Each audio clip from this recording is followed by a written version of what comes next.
En tout cas, merci Tony. Je suis très honorée et heureuse de t'accueillir ici à Orléans. En plus, je crois que c'est la première fois que tu viens à Orléans dans Non, un je suis déjà cadre venu quand d'événement j'étais. ou pas? Ah, oui, comme ça, Il un me événement semble, comme ça, hein. oui. Mais quand j'étais plus jeune, j'étais venu pour le basket. Yeah, c'est ce que M. Pelé m'a dit C'est qui est ça. dans la salle. Et merci d'avoir accepté l'invitation du cabinet Alamer Conseil Expertise. Et pour moi, c'est un vrai rêve de t'avoir parmi nous. Et je sais qu'il y a beaucoup de personnes ici, c'est la même chose pour eux. Donc déjà, un grand merci à toi. Bah, merci à vous. Alors, qui ne connaît pas Tony Parker? Donc, si tu le veux bien, je vais quand même te présenter en quelques mots. Donc, tu es né le 17 mai 1982 à Bruges, en Belgique. Tu es joueur de basketball franco-américain. Tu as évolué au poste de meneur jusqu'à la fin de ta carrière en 2019. Tu as commencé très jeune, dès l'âge de 10 ans, avec l'équipe de Fécamp, avant d'être formé au Centre fédéral de 97 à 99. En 99, tu débutes au PSG Racing Basket, puis tu rejoins les Spurs, c'est comme ça qu'on prononce, de San Antonio, où tu joueras 17 ans et tu vas remporter 4 titres de champion NBA, donc en 2003, 2005, 2007 et 2014. Tourne ma page, c'est comment? Ah, c'est pas fini, hein? Tu as également plusieurs records à ton actif. Avec l'équipe de France, tu décroches l'or européen en 2013, ainsi que plusieurs autres médailles. Et tu es élu meilleur joueur de l'Eurobasket en 2013 et 2014. Et aujourd'hui, tu es le deuxième meilleur marqueur de l'histoire de l'Eurobasket, derrière Pau Gasol et devant Dirk Nowitzki. C'est bien ça? Yes.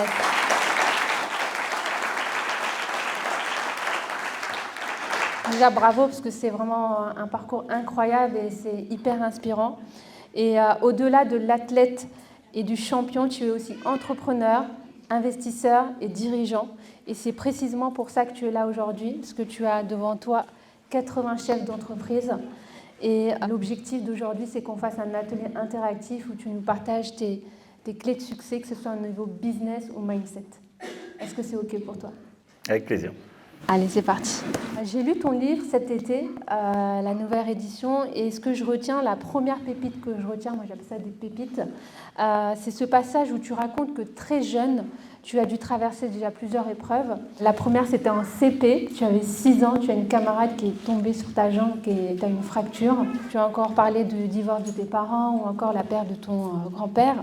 Et ce qui m'a vraiment marqué, c'est que tu expliques qu'en fait, quand il y a quelque chose qui t'arrive de ce type-là, tu es toujours resté positif. Et presque comme tu l'as mis dans le livre, c'est la vie. Tu dis c'est la vie, c'est comme ça, et finalement ça ne t'affectait pas. Du coup, ma première question, c'est comment fais-tu depuis tout petit pour rester dans cette énergie positive et de ne pas te laisser abattre? Et qu'est-ce que nous, les dirigeants, pouvons apprendre de ton expérience pour mieux traverser nos propres challenges? En fait, je sais pas, j'ai toujours été comme ça. Je pense que je suis né comme ça, avec cette attitude positive. Et en fait, j'arrive jamais à voir quelque chose de négatif. En fait, c'est-à-dire que même quand il y a quelque chose de mal qui va arriver, eh ben, je vais réfléchir que en fait, si ça s'est arrivé, c'est qu'il y a une raison, et que je vais trouver un côté positif dans tout ça. Et peut-être tu ne le sauras pas dans une semaine ou un mois. Peut-être ça va prendre 3-4 ans avant que ça devienne dans ta tête et tu dis « Ah, je sais pourquoi ça c'est arrivé maintenant ». Et en fait, cette faculté à toujours garder un esprit positif, je trouve que c'est super important, que ce soit dans le monde du sport ou dans le monde de l'entreprise. Quand tu es un leader et tu as une certaine vision, bah, c'est ton job de fédérer les gens et de faire adhérer tout le monde à une vision. Et moi, je crois beaucoup à l'union fait la force. Et donc, j'ai toujours eu cet état d'esprit depuis tout jeune. J'ai grandi, bah, tu l'as dit, j'ai un père américain, une mère hollandaise. Je suis né en Belgique, mais je suis français. Et donc, j'ai grandi à la maison avec ces deux cultures. La culture américaine, où là, le côté un peu, ils ont une grande confiance en eux, quitte à être un peu arrogant, mais tu en as besoin des fois, surtout quand tu veux réussir dans le sport de haut niveau. Et j'avais le côté européen avec ma mère, garder les pieds sur terre quand tout va bien, pas trop s'enflammer, quand tout va mal, pas trop être trop dur avec soi-même, et trouver ce happy middle, comme j'aime bien dire, ce juste milieu, pour, selon ce qui va se passer, bah, tu auras des hauts et des bas, hein, parce que tout le monde, sans exception, a des hauts et des bas. Et si tu arrives à bien gérer ces moments-là, bah, tu vas avoir du succès dans ta vie. Donc voilà, j'ai toujours rêvé en grand depuis que je suis tout petit. Ça a toujours été un peu ma phrase, hein, je la dis très souvent dans les interviews, qu'il faut rêver en grand et que quand tu dis ton rêve à quelqu'un et il ne se fout pas de toi, c'est que tu rêves pas assez grand. Et donc moi, quand j'ai grandi en France et que je disais que je voulais aller jouer en NBA et devenir le premier meneur européen, et ben on disait tout de suite que j'avais la grosse tête. C'est un peu la phrase qu'ils aiment bien dire en France. Ah, elle a la grosse tête. Moi, je ne trouve pas que c'est la grosse tête. Moi, je trouve que c'est important d'avoir confiance en soi quand tu veux réussir quelque chose. Et je préfère essayer et me louper que ne pas essayer. Et donc, s'il y a un conseil que je peux donner à nos entrepreneurs, c'est qu'il n'y a pas de rêve assez grand et tu peux toujours essayer. Qu'est-ce qui va arriver? Qu'on te dit que tu n'as pas réussi, bah, tous les gens qui ont réussi, que ce soit moi ou Jordan ou Kobe Bryant dans le sport ou dans le monde de l'entreprise avec les gens avec qui j'ai pu partager les expériences, on a tous à un moment donné raté des choses, pas réussi des choses. Ça arrive à tout le monde. Trop bien. C'est top ce que tu dis, parce que c'est ce que je disais cet après-midi, en France, malheureusement, on rêve vraiment trop petit. Et quand tu veux faire quelque chose de grand, tu vois, on nous voit tout de suite. Ouais, tout de suite les reste trucs à ta négatifs place, ou mais qu'est-ce que toutes tu les barrières ou racontes? tous les trucs comme ça. Et donc C'est c'est ça. dommage. Enfin, moi, quand j'ai commencé le sport, quand j'avais 9 ans à Fécamp, il y avait une phrase qui était restée dans ma tête où il disait le plus important, c'est de participer. Et moi, j'avais vraiment du mal avec cette phrase-là, parce que je ne comprenais pas trop. En fait, moi, quand je fais quelque chose, bah, j'ai envie d'être le meilleur, j'ai envie de réussir. Et il y a des gens, ouais, ils n'aiment pas trop l'esprit de compétition, mais moi, j'étais en mode, non, non, moi, si je joue, c'est pour être le meilleur, c'est pour gagner des titres. Et c'est pour ça que quand les gens, ils me demandent le mental, comment tu fais pour être positif et avoir ce mental d'acier, d'avoir ce gros mental pour que tu puisses réussir, bah franchement, et c'est que mon opinion personnelle, hein, mais moi je pense que tu es né avec. Je ne pense pas que tu puisses vraiment le travailler. Alors il y a des gens, ils vont dire si, on peut travailler le mental, ça. Bah, moi, de mon expérience, il y a des gens, ils sont faits pour être des champions et ils sont faits pour être leaders. Et il y a des gens, ils sont faits pour être, on va dire, Batman et Robin. Il y en a, ils sont faits pour être Robin. Il y en a, ils sont faits pour suivre. Et ils préfèrent même ça. Ils préfèrent même ça. Et l'exemple parfait, pour aller jusqu'au bout de mon histoire, désolé pour la longue histoire, mais c'est mon fils. J'ai 2 enfants, 2 garçons. Ils ont 11 ans et 9 ans. Et mon premier, j'ai essayé de faire pareil que mon père a fait avec moi. Je mettais les vidéos de Jordan, les vidéos de basket, tous les trucs. Ça ne servait à rien du tout. S'il restait 1 minute, déjà j'avais de la chance. Alors que moi, naturellement, je regardais toutes les vidéos et après j'allais chercher d'autres vidéos. Je regardais tout ce qu'il y avait sur le basket parce que justement, je voulais devenir meilleur. Mon père, tout ce qu'il a fait, il a mis juste un match, c'est tout. Après, le reste, ça doit venir de vous. Et bon, j'ai essayé de faire pareil avec mon fils et bon, bah, il m'a dit qu'il voulait être arbitre. T'imagines? Arbitre. Je dis, mais c'est pas sorti de moi, c'est pas possible ça. Arbitre. Mon fils n'aime pas trop la compétition. Il aime bien regarder, il aime bien faire l'arbitre. Bon, on a un peu progressé, maintenant il fait du judo maintenant, donc ça va. Bon, j'y connais rien au judo, hein. Faut demander à tonton Teddy, mais tout ça pour vous dire que le mental, je pense que quand même t'es né avec. Yes. Et tu disais que tu as un beau parcours, tu as eu beaucoup de moments de gloire incroyables, mais tu as aussi eu des défaites marquantes. Je pense notamment à cette finale en 2013 face au Miami Heat, au 7e match, perdu 4-3. Après une saison entière à tout donner, tu es passé d'un souffle d'un nouveau titre. Et pourtant, l'année suivante, tu es revenu encore plus fort et tu as Mais il faut remporté le championnat. il faut expliquer quand même. Il faut remettre un peu de contexte. Ok, Je peux remettre un peu de vas-y, contexte? remets le contexte. Alors pour ceux qui ne connaissent pas le basket, je suis arrivé, j'avais 19 ans et ma 2e année, on a gagné le titre. Donc tout est allé très très vite. Tu as du mal à t'en rendre compte quand tout va vite comme ça, quand tout est positif, tout va dans ton sens. C'est incroyable. Donc je gagne à 21, 23 et 25 ans. Donc 2003, 2005, 2007. En 2007, j'ai 25 ans. On est champion NBA et je suis élu meilleur joueur des finales. Donc premier européen à être élu meilleur joueur des finales. Donc je ne peux pas faire mieux, on va dire, dans mon sport. Et après, tu penses que ça va arriver tout le temps. Tu penses qu'on va gagner chaque année et que c'est facile. Et c'est là où le sport, c'est très très dur. Parce que tu peux arriver au top, mais le plus dur, c'est de rester. Et après, c'était le désert jusqu'en 2013. Et en 2013, enfin, on revient en finale et on se dit peut-être c'est la dernière fois qu'on va aller en finale. On commençait à être assez âgé. dans mon équipe. Et pour gagner une finale NBA, il faut gagner 4 matchs, pour ceux qui ne connaissent pas le basket. Et donc, on menait 3-2. Donc, on a le Game 6, on joue pour gagner le titre. Il reste 28 secondes, on est à plus 5. Okay, on se dit, c'est bon, on va gagner. Le coach, il fait son speech. Je ne le regarde même pas trop, le coach, parce que pour moi, on avait gagné. Je voyais dans les tribunes ma famille venir. Ils mettaient la corde tout autour et ils ramenaient le trophée, quoi. Pour moi, on avait gagné.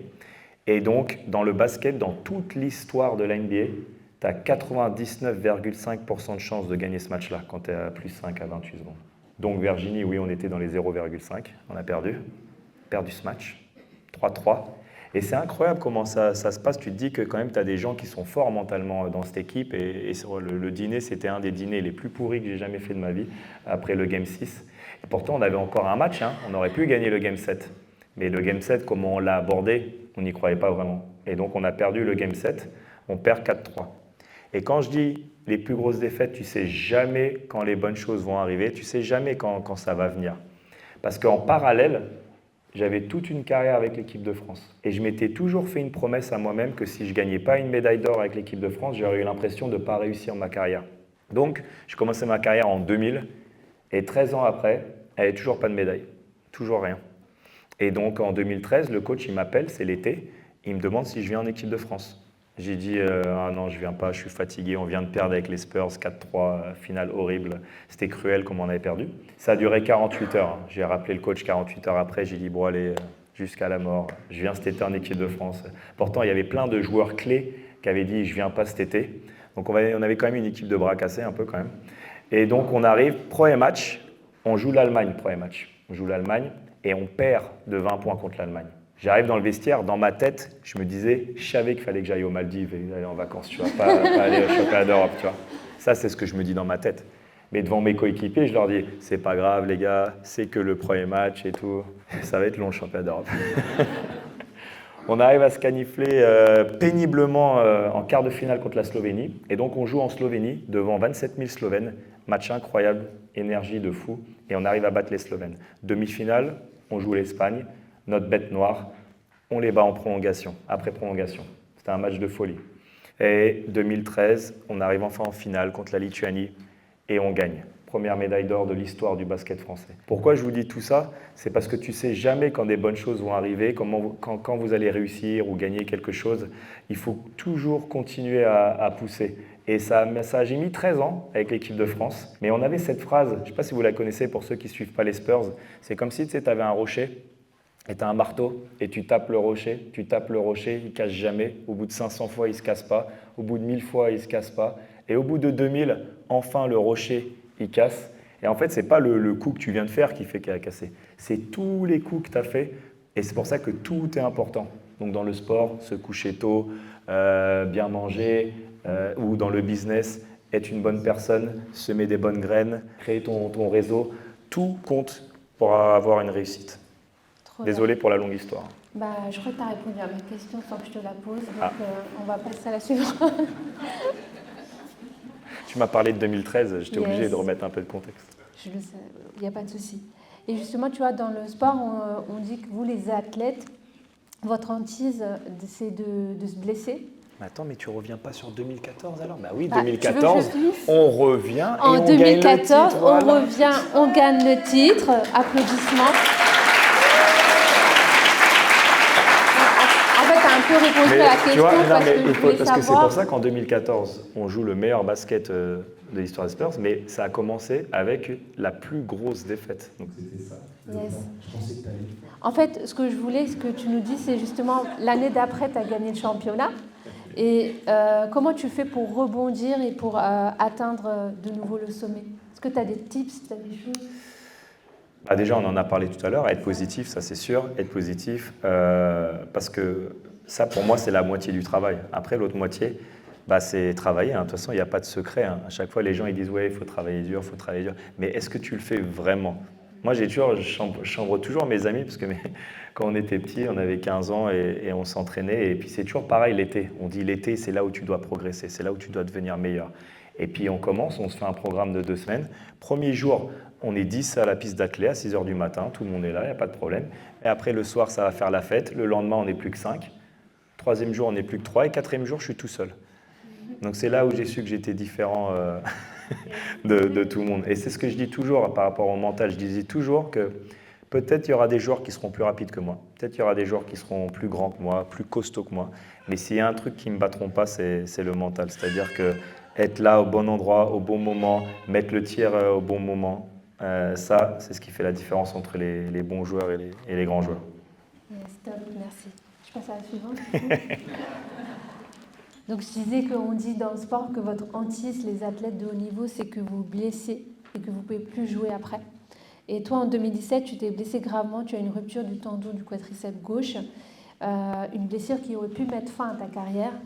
Et justement, qu'est-ce qui s'est passé dans ta tête à ce moment-là et comment tu as trouvé la force de revenir et de rejouer à un haut niveau? Alors, moi, j'ai eu de la chance et en même temps, bien sûr, j'étais discipliné, mais j'ai jamais eu de blessure toute ma carrière. Et à 35 ans, voilà, j'arrive vers la fin de ma carrière et donc en demi-finale des playoffs, je me fais cette blessure que je ne connaissais pas parce qu'en tant qu'athlète, on se dit toujours que si tu n'as pas un ligament croisé ou rupture du tendon d'Achille, tu te dis, bon, ça va, c'est pas si grave que ça. Donc, je fais l'action, je tombe. Et là, je ne sens pas mon genou, je ne sens pas mon tendon d'Achille, donc je me dis, bon, ça peut être rien de grave, mais en même temps, je ne peux pas bouger la jambe. Je suis en mode paralysé. Je dis à ma jambe de bouger, mais elle ne bouge pas. Mais pour l'instant, à ce moment-là, j'ai du mal à réaliser en fait. Et donc, le docteur, il vient et il me met sur une chaise roulante et il m'amène dans la salle médicale. Et là, il veut toucher ma jambe et donc il appuie. Et donc, bien sûr, ça fait comme ça, tu sais, ça va jusqu'au bout, en fait. Parce qu'en fait, mon ligament, il était reparti là. Et donc là, il me dit, tu as une rupture du tendon quadriceps. Je fais quadriceps, je fais OK. Donc quoi, je suis out 1 mois? Et là, il me fait, non, Anthony, c'est très, très grave. Là, tu es out 1 an. Je fais 1 an? Et là, alors moi, allez, petite entorse, 2 semaines, c'est tout ce que j'avais connu, moi. Je fais 1 an. Donc là, je commence à avoir les larmes aux yeux. Ça, je fais, comment ça, 1 an? Et il fait, il va falloir que tu réapprennes à marcher. Là, tu seras paralysé pendant 1 mois et demi. Là. Je fais paralysé, c'est-à-dire que là, je dis à ma jambe de bouger, elle ne bougera pas. Il dit non. J'ai fait, wow. Il fait 48 heures, tu dois aller te faire opérer direct. Donc 48 heures après, je me fais opérer. Et là, je me rappelle avant l'opération, parce que le docteur, il disait, tu ne pourras plus jamais prendre ta jambe et avec ton talon toucher ta cuisse, quoi. Et en fait, ça, c'est des choses, faut jamais me dire des trucs comme ça, parce qu'après, moi, dans ma tête, j'étais focalisé à ça, c'est-à-dire que dès que je me suis réveillé, je me suis dit, bon, allez, faut être positif, c'est impossible, de toute façon, que je finisse ma carrière comme ça, sur une chaise roulante et tout. Je fais non, non, non. Et donc, dès le début, pour moi, la moitié du boulot, c'est être positif et te dire que ta fin ne peut pas être comme ça. Et après, c'est faire le travail, c'est-à-dire tous les matins, je me levais tôt, 7 heures, je faisais tous les trucs de rééducation parce que j'ai dû porter aussi, tu sais, tu fais un masque pour que ça donne des signaux à ta jambe, il fallait réapprendre à marcher, quoi. Mais c'est vrai que pendant 1 mois et demi, c'est tellement bizarre cette sensation quand tu dis à ta jambe de faire ça et ça ne bouge pas. Ça remet la vie, tu sais, tu regardes différemment. Et donc, je n'ai pas lâché l'affaire et je suis revenu au bout de 8 mois. Et je suis revenu très vite. Et cette sensation, quand tu reviens sur le terrain, c'est vrai que tous les jours, je suis content d'avoir eu cette expérience parce que ça me permet de me dire que rien n'est impossible et que si mentalement, tu as la bonne attitude et que tu as la bonne éthique de travail, tout est possible. Le mindset, c'est hyper important. Ah, bien sûr, mais c'est la base, exactement.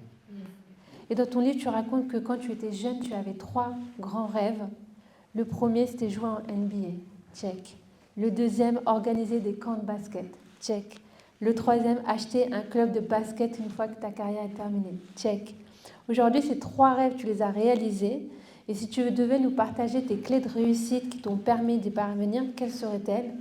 Et de manière générale, pour nous, les chefs d'entreprise ici présents, quelles sont selon toi les clés de réussite au niveau mindset qui nous permettraient d'y parvenir? Moi, je pense que ce qui a motivé tout ça, c'est le fait d'avoir ce sentiment de transmission. J'ai envie de transmettre, j'ai envie de redonner à mon pays, redonner à mon sport, qui a été très très généreux avec moi. Et donc, j'ai commencé avec les camps de basket parce que c'était la base, avec les jeunes et la nouvelle génération. Construire une académie et après le club de basket. J'ai commencé tôt. Parce que mes parents, bon, mon père était basketteur professionnel, donc il m'a toujours dit, tu sais, le basket, ça peut être que long, pas long. Tu vois, la moyenne d'un joueur en NBA, c'est 4 ans. Donc c'est vraiment pas long. Moi, j'ai eu la chance de jouer pendant 18 ans, mais tout le monde n'a pas la même chance.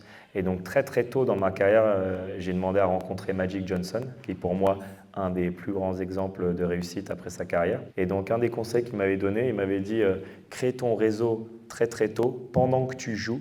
Attends pas que tu sois à la retraite avant de créer ton réseau. Et donc c'est ce que j'ai fait. Au lieu de jouer à Fortnite et aux jeux vidéo, bah, moi je demandais voilà, des rendez-vous avec des chefs d'entreprise. Parce que moi j'ai commencé ma carrière pro, j'avais 15 ans. Donc l'école, j'ai pas pu faire de grandes études. Donc j'ai dû apprendre sur le tas. J'ai eu de la chance d'avoir des chefs d'entreprise qui m'ont pris sous leur aile. Et donc j'étais voilà, comme une éponge. J'examinais tout, je regardais tout et j'ai essayé d'apprendre à ma façon. Et donc j'ai eu la chance voilà, d'avoir des personnes qui ont bien réussi leur vie, qui ont pu m'expliquer comment ça marche. Yes, top. On va parler un peu business maintenant, parce que tu es aussi aujourd'hui entrepreneur, investisseur, et tu as pris ta retraite sportive en 2019. La question que j'ai envie de te poser, c'est comment tu passes du monde du terrain au monde de l'entrepreneuriat, et est-ce que tu as des conseils, quels conseils tu donnerais aux dirigeants présents ici pour se réinventer et changer de cap dans leur carrière ou dans leur entreprise? Alors, comme je le disais juste avant, moi j'ai de la chance que mes parents ils m'ont bien expliqué et donc j'ai commencé pendant que j'étais en activité. Donc en 2014, j'ai racheté le club de l'Asvel, club de basket à Lyon. Et donc c'est ce qui m'a permis d'avoir voilà, un pied dans le business et voir ce que je voulais faire. En 2017, je rachète le club féminin. En 2019, je construis l'académie. Et puis après, bah, je me suis diversifié. Je me suis basé sur mes passions. Donc un des conseils que je dis tout le temps aux entrepreneurs, c'est de toujours écrire voilà, ce qu'ils veulent faire, écrire voilà, leur vision, écrire leurs rêves, avoir une vision sur 3, 5, 7 ans et après de trouver les bonnes personnes. Ça, c'est sûr qu'il ne faut pas avoir peur de s'entourer de personnes plus intelligentes que vous. Moi, j'essaie toujours de m'entourer des meilleurs. Il ne faut pas avoir peur de ne pas savoir, tu ne peux pas tout savoir, il faut bien que tu te connaisses toi, que tu saches bien tes qualités et tes défauts et que tu essayes de trouver les gens qui sont complémentaires pour arriver là où tu as envie d'arriver, ou le rêve que tu vas te fixer, ou l'objectif que tu vas te fixer. Et donc moi, à chaque fois, voilà, j'écris tous mes trucs, je regarde pas mal aussi de vidéos, je m'inspire aussi des autres. Je pense que c'est super important, parce que pour moi, il y a des raisons pourquoi les gens ils sont là, en fait. Et tu peux toujours prendre des petits trucs, et après, tu le customises à ta façon. Trop bien. Et du coup, tu parlais tout à l'heure de transmission. On voit que tu as une vision à long terme, justement, que tu es tourné vers la transmission et l'impact. Et ça me parle beaucoup parce que c'est ce fameux why. Tu sais, on parle en coaching du why. J'en ai parlé cet après-midi de mon why. Et moi, c'est un peu pareil. Tu vois, j'ai ce besoin de transmettre. On en parlait tout à l'heure. Tu vois, moi, je suis pakistanaise. Je suis expert comptable. Je suis une femme. J'ai ouvert mon business. Et mon but, c'est d'impacter d'autres femmes, etc. et transmettre. Et justement, toi, quelle est la vision que tu souhaites transmettre à travers tes projets? Et quel héritage veux-tu laisser aussi bien dans le sport que dans le monde du business? Moi, j'adore inspirer, c'est important. Et c'est pour ça que je fais des séminaires. C'est ma façon à moi de redonner. J'ai été vachement éduqué comme ça par ma maman. Et mon idole, Jordan, c'est ce qu'il faisait. Il a inspiré toute une génération de jeunes. Et moi, je disais toujours qu'un de mes trucs préférés quand j'ai commencé à réussir, c'est de voir des petits porter mon maillot. Je trouvais ça incroyable de me dire que ce petit, il allait dire à sa maman ou son papa, j'aimerais acheter le maillot numéro 9 des Spurs et que j'ai réussi à avoir un impact sur lui. Et quand je vois maintenant le basket français avec Victor Wembanyama et cette belle médaille d'argent au JO, l'impact que j'ai eu sur le basket, et maintenant on est sur une vague ultra positive, j'ai envie de faire pareil dans le business avec mes passions. Moi je suis investi dans le sport, vin, champagne, la tech, c'est pour ça que j'ai fait Qui veut être mon associé, c'est pour justement aider des jeunes entrepreneurs, des jeunes entrepreneuses et essayer de les accompagner parce que tout le monde n'a pas les mêmes aides, tout le monde n'a pas les mêmes moyens et des fois il suffit juste d'une personne pour t'aider et réussir. Et donc voilà, c'est ma façon à moi de redonner et je trouve ça vachement sympa si tu as la possibilité de le faire, il faut le faire. Trop bien. Et du coup, on va parler un peu pour équipe. Que ce soit sur un parquet ou dans une entreprise, la réussite, elle dépend avant tout des équipes. Tu as joué avec certains des plus grands basketteurs au monde et tu as su en tant que meneur fédérer et emmener tout le monde vers la victoire. Comment as-tu réussi à fédérer, motiver et inspirer tes coéquipiers? Et aujourd'hui, avec tes équipes au niveau business, comment fais-tu? Et là, aux chefs d'entreprise présents, quels conseils donnerais-tu pour inspirer et engager leur équipe au quotidien? Bah déjà, si ça commence avec toi, hein, tu dois montrer l'exemple. Hein, donc tu dois être le premier au taf, le dernier à partir. Si tu veux faire adhérer les gens à ta vision, il faut qu'ils voient en toi une énergie incroyable et qu'ils voient dans tes yeux que tu as envie de réussir. Et c'est comme ça que tu embarques les gens. Dans le sport, c'est pareil. Dans le sport, moi, ça m'arrivait souvent que mes coéquipiers, ils n'y croyaient pas. Et moi, j'étais en mode, mais si, on va réussir. Ça, c'est le côté américain, je pense, que j'ai reçu de mon père et que tout est possible. Et donc, que ce soit dans le sport ou dans le monde de l'entreprise, moi, ce que j'aimerais laisser comme marque, que j'ai été un champion, que tout est possible. Parce que quand tu es un petit Français de Normandie qui arrive jusqu'aux États-Unis, c'est clair qu'au début, les Américains, en plus les Américains, à l'époque, ils n'aimaient pas trop les Européens. Et donc pour moi, de forcer le respect et de leur montrer qu'un petit Frenchie pouvait jouer au basket, c'était gratifiant. Yes, top. Je vais te poser la dernière question, puis après on laissera le public poser leurs questions. Si tu devais nous donner un seul conseil, qu'est-ce que tu aimerais nous transmettre pour que nous, chefs d'entreprise, on puisse atteindre nos objectifs avec excellence dans notre domaine? Je pense qu'on en a parlé pendant toute cette heure. Hein. C'est de rêver en grand, être positif. Chaque chose négative qui va arriver dans ta vie, essaye de transformer ça en une chose positive et de savoir pourquoi ça n'a pas marché à ce moment-là. Semer des bonnes graines aussi, bien traiter les gens, ça revient toujours. Je trouve que dans le business, quand tu crées ton réseau, essaye de garder ta parole, sois fiable, ça c'est sûr et certain, et puis sois à l'heure. Moi j'ai vraiment du mal avec les gens qui ne sont pas à l'heure, parce que ça montre un trait de caractère en fait. Et pour moi, quand tu arrives 15 minutes, 20 minutes avant, que tu arrives préparé, déjà pour moi ça c'est un bon départ. Et puis je vais terminer avec quand on t'envoie un texto, réponds.